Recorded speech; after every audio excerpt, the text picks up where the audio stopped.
नमस्कार। राहुल गांधी जी स्वतंत्र संस्थानों पर हमला करके भारत की लोकतांत्रिक व्यवस्था को धूमिल करने का षड्यंत्र चला रहे हैं। Election Commission of India Rahul Gandhi ji के निशाने पर है। बिहार में म्यांमार के रोहिंग्या, बांग्लादेशी व नेपाली मूल के नागरिकों को वोटर लिस्ट से बाहर करने पर कांग्रेस के नेता प्रश्न खड़े कर रहे हैं कि नागरिकता के विषय पर इलेक्शन कमीशन के अधिकार क्षेत्र में नहीं है, ये तो गृह मंत्रालय का काम है। वहीं 97% हिंदू आबादी वाले राज्य हिमाचल प्रदेश में कांग्रेस क्या कर रही है, ये और भी महत्वपूर्ण है। गत 24 मई पिछले माह 2025 को हिमाचल इलेक्शन कमीशन ने लोकल अर्बन बॉडी नगर निगम और नगर परिषद के चुनावों को लेकर के 8 सूत्रीय अधिसूचना जारी की, जिसकी अर्बन डेवलपमेंट अथॉरिटी ने मजाक बना दिया।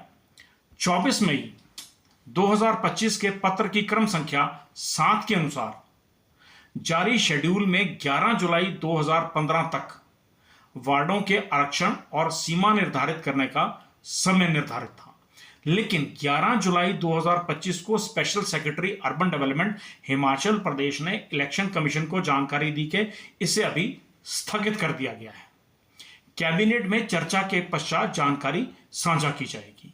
उसी दिन 11 जुलाई 2025 को ही स्टेट इलेक्शन कमीशन ने सभी जिलाधीशों को पत्र लिख के आदेश दिया कि 15 जुलाई तक रोस्टर के अनुसार कार्य करें के लिए आप प्रतिबंध हैं। सुनिश्चित करें कि पत्र में इलेक्शन रूल 2012 का हवाला देते हुए यह भी लिखा कि चुनाव के लिए प्रदेश के सभी जिलाधीश व कर्मचारी इलेक्शन डिपार्टमेंट के अंतर्गत कार्यरत हो जाते हैं।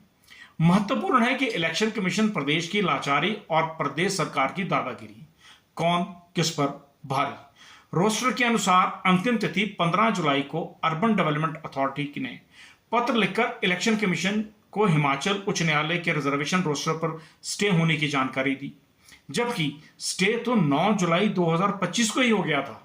क्या सरकार के पास इसकी जानकारी नहीं थी या जानकारी को आगे समय बढ़ाने के लिए सुरक्षित रखा गया?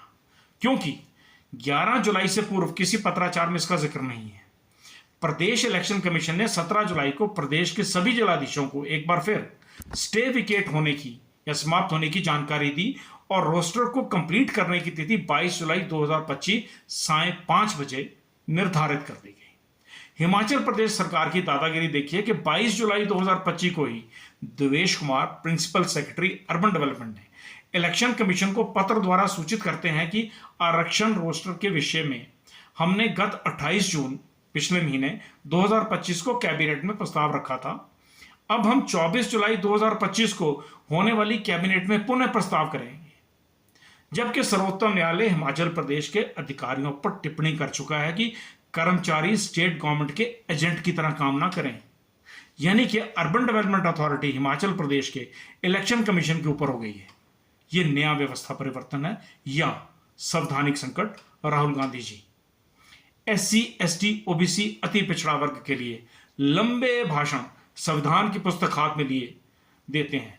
हिमाचल प्रदेश कांग्रेस के मुख्यमंत्री से क्यों नहीं पूछते आखिर वार्डों की डिलिमिटेशन रिजर्वेशन रोस्टर कैबिनेट में किस कानून के तहत डिस्कस हो सकता है?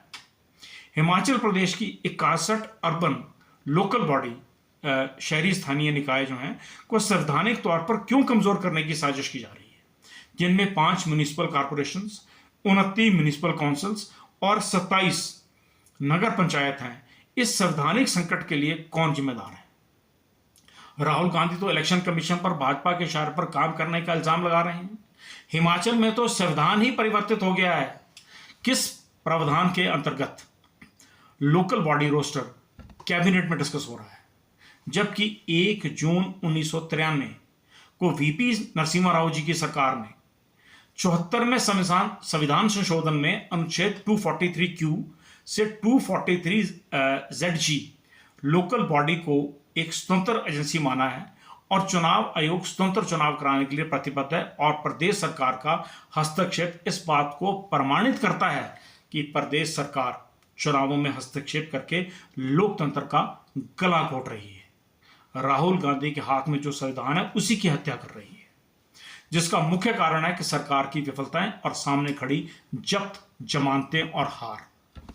मान्यवर 43 वर्ष पूर्व 1982 में बेमिसाल पिक्चर आई थी। इसका एक गाना था, कितनी खूबसूरत ये तस्वीर है, आज के दिन हम यहाँ हैं, साथी ये हमारी तकदीर है, ये कश्मीर है। क्या सच में अराजकता ही हिमाचल की तस्वीर है? आज हम जहाँ हैं साथी, यही हिमाचल की तकदीर है। नमस्कार।